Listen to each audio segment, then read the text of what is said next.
গাছের পাতা সব কিভাবে সেরা লেবে নেই?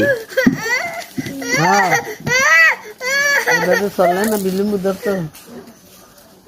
এইভাবে চললেনি বিলম্ব ধরে, আর পাতা থাকলে বিলম্ব ধরতো না। ধরে কম ধরে আছে। এ বুদ্ধি দিছে কাটা তোমরা রে। আমরা জানি হ্যাঁ এমনি সবটা নামেন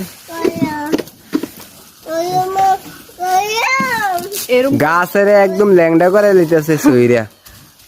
হ্যাঁ জায়গা করে খুব গাছি ফিরে নে না কেন দুই এই বেশি না না ওয়া দিমুনি দেখো তাই হয়েছে সব পাতা ছাড়ে লইতেছে, এটা কোনো কাম করতেছে নি। নয় যে আস্তে করে দইরা মেকানো নষ্ট করে